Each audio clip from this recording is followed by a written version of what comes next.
So what on earth does Pet Sematary, It, and Stranger Things have in common with The Lion King?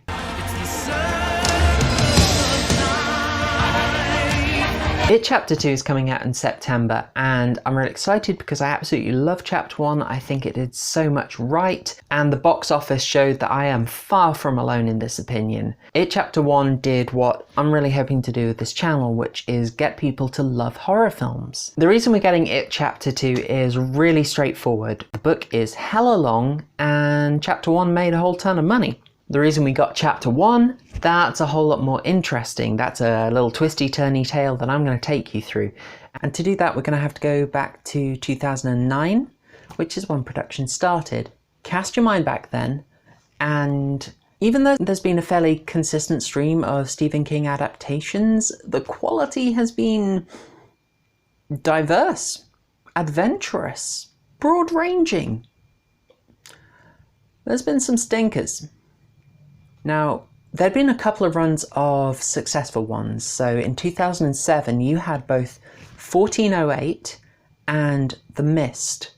The Mist directed by Frank Darabont, and anytime Frank Darabont and Stephen King get together, you're going to have a good time.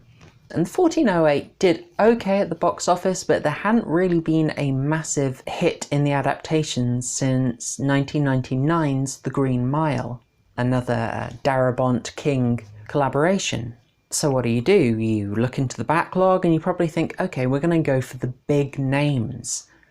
And some of the big names in the Stephen King canon, It and Pet Sematary, hadn't been done for 20 years. So It was last adapted for the TV in 1990, Pet Sematary for cinemas in 1989. Those things are ready to be dug up and rebooted, and they were rebooted into the long grass of development hell.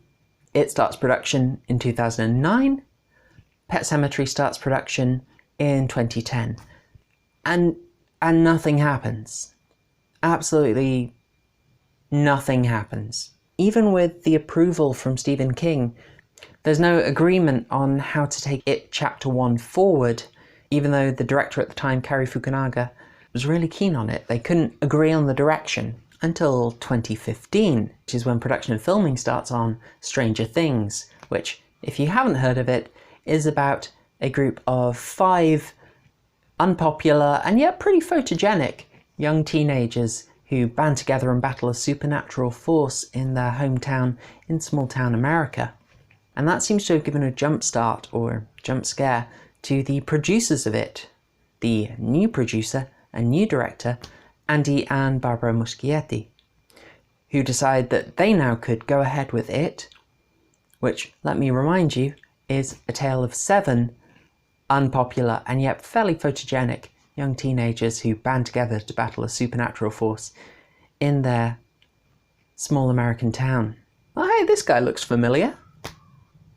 Yeah, it kind of looks like the success of Stranger Things was exactly the shot of adrenaline that the It project needed. Okay, so we know Stranger Things has been a massive hit. We've just seen It Chapter 1 come out and smash 100 million at the box office, which we haven't seen in a Stephen King movie for 20 years. So this is a pretty big achievement. What about that other franchise I mentioned, Pet Sematary? That started production in 2010, and it's been pretty quiet since then.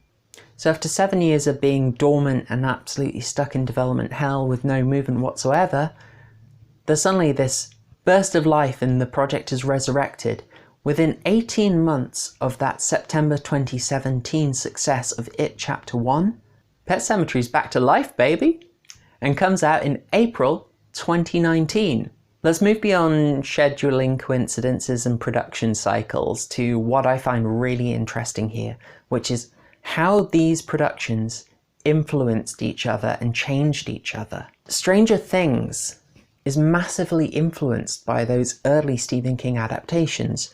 The producers named them. Stand By Me, It, Firestarter, these are clear influences.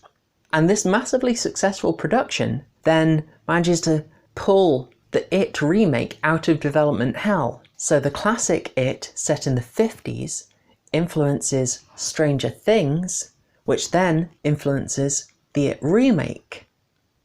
It's a circle of life with a whole lot of killing. Okay, so that's maybe romanticizing what is essentially studios chasing profits, but you know, forgive me there. So imagine you're a film marketer for Pet Sematary. You want to attract some of the audience that came and loved It Chapter 1, and you know that It Chapter 2 is coming out 4 months after your movie. And you really want those audiences thinking, well, okay, It Chapter 1 was great, I'm hyped for the second. How do you bring that It Chapter 1 audience in? Sneakily is how you bring them in.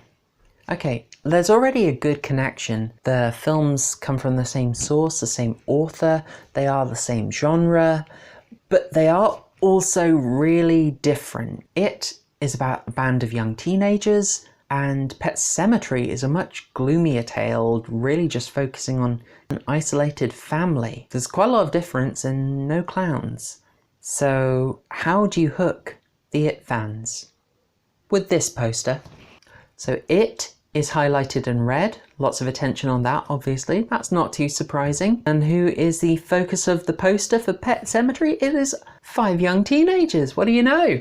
Another Stephen King film about 5 young teenagers. Well, the last one was great, this one's getting my cash. Now, okay, those 5 kids are in the film, but in a single scene for about 40 seconds, and they have nothing to do with the rest of the film, they never show up again.